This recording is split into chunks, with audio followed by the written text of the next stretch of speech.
Good evening, everyone. Now, I said evening because I think we're approaching close to 12 o'clock, is that right? It is a mighty pleasure for me to be here, and I have so many reasons to thank the Lord for allowing me to travel the pathway from Boston to Rhode Island. This is not my second time. This is not my first time, actually. This is my second time.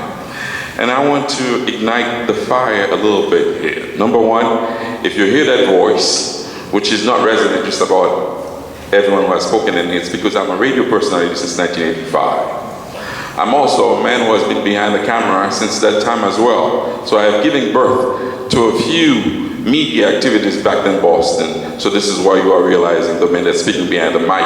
It is not the mic, it is the voice, okay? Thank you for the opportunity. Bernard, listen, man, the torch has to pass on. So the next person is going to carry it on might be right here in the room. Today's event would not be significant, not unless it's continued. Keep this in mind. If you are a guest here today, the only way that this today would be significant is that you continue with it all along the way. Because history doesn't have an end. History has a continuation. So in other words, the next generation that's coming up needs to be engaged, needs to be informed, needs to be educated so that we can leave a better world. So please, folks, make a commitment today for you to be here the next time around. So, do I have a count that you're going to be here next year? Yes. Now, if elected officials raise their hands, that's very significant. Because I'll tell you one thing, the most busiest body ever in terms of the work of the populations. So when you take the time to come here, these folks should understand this is very significant. And often they are so busy they cannot even stay here for long. I just got a few notes, but Mark, you have just taken all my power as far as what I had to say today. This man has given you so much history. Please give him a round of applause for his great work. The young lady, you didn't charm just Lieutenant Governor, you also have charmed me as well. But I'm giving you kudos for next year. I want you to do both anthems. The Haitian anthem, which went a little bit, but you blew our mind in here. So let's give it up for Romine Bois, who's here in the house.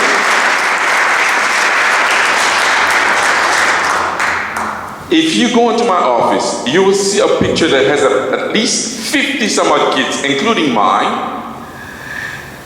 And including the officer that you see seeing in the back there, Trooper Février. His picture is still in my office as 50 kids that we were taken to train in soccer training, okay, back then. And he had the greatest man who came to Boston to teach him how to play soccer, Emmanuel Sano, who was the key element of the 1974 World Cup, was the one who was there to train him. So Mr. Février, thank you so much.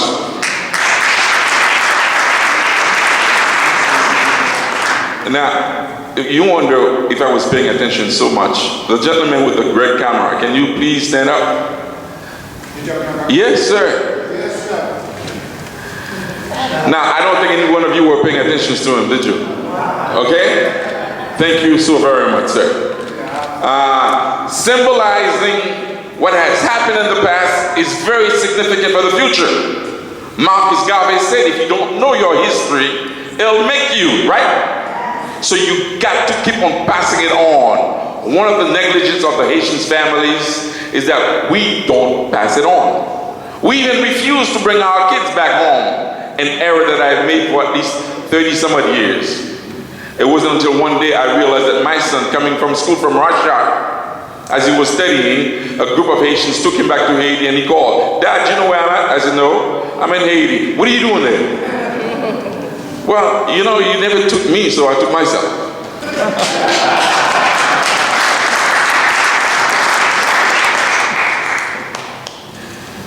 With that said, just a few words that I have for you today. Very significant. In our lives, our flag is the greatest symbol. One of the reasons why the United States is what it is, it's because it always looked forward to this flag. And this is the flag that unites all the nations. This is the flag that so many sacrifices have been made. In order for you to be here today, there is someone who has sacrificed himself. And there's an organization who has put this together.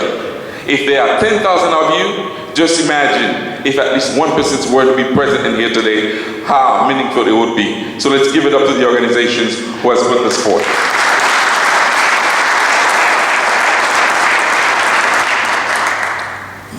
I've learned something today, Mr. Mark. For all the things that we have done, for all the goods that we have done to this world, I never knew that Simon Bolivar would have turned his back on us.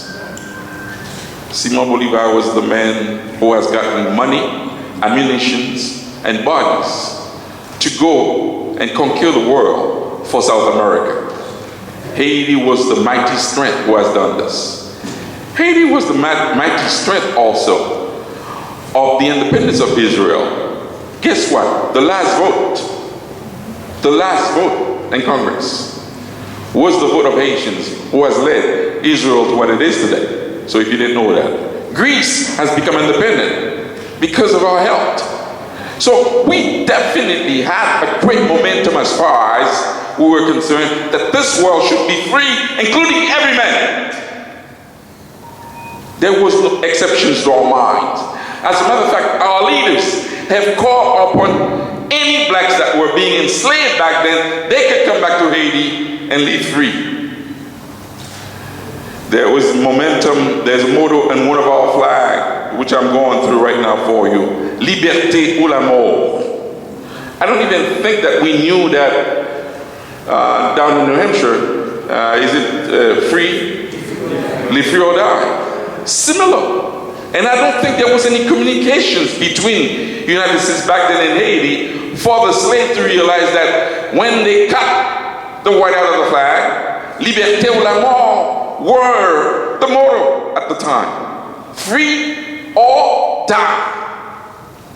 Now there's one interesting thing about the Haitian history, which the world needs to know. We never hold grudges in spite of the super nations who have stepped over our heads consistently until today. This is not just freedom of the body, this is also freedom of the mind. So this man here is telling you today, don't be slave of, don't hold a slave mentality. Free yourself completely and continue to fight for the freedom of the entire world. Wherever there is injustice, it is my obligations as well as yours to fight for it. So the flag has gone through so many segments. The woman who has done the hard work for it is Catherine Flon, as you all know. It has gone through so many stages, from black to red. You all know that, right? The removing of the motto, the adding of the motto, and so on and so forth, between Suluk, who has done this, Christophe has done it. The last person who has done the most damage, that was part of his revolution, was Papa Dog. And following him, bring the flag from black to red, back in 1986, when the overthrow of the government was done, which is one of the hardest fights of the Haitian populations after 30-some odd years. We came back with everything. It's a great symbol in our lives. I would encourage each and every one of you, every time this comes May 18, think of the price of sacrifice that our heroes have done for us and for the world. I was once at Harvard, and there was a white lady who was talking about Haitian Flag Day. I said, that's interesting. You know, anytime someone else who is not of Haitian descent is talking about Haiti, I'm always attracted to it. I want to hear what they have to say. I want to read what they have to write, and so on and so forth. And she said, the whole world should be thankful to Haiti. This is mighty strong. Every day that we rise up, we should thank Haiti, because Haiti has brought freedom for every man. Not just for Haitians, for every man. Because we are the heroes of the freedom and liberty, and we are, as you have said earlier, sir, the people who have brought this whole complete segment to an end, although it's still continuing as of today in some part of the world, but slavery has been over, thanks to us. We are paying the consequences today for what we have said as far as history is concerned. So don't think that the struggle is over. It is still on as of today. Thank you so very much.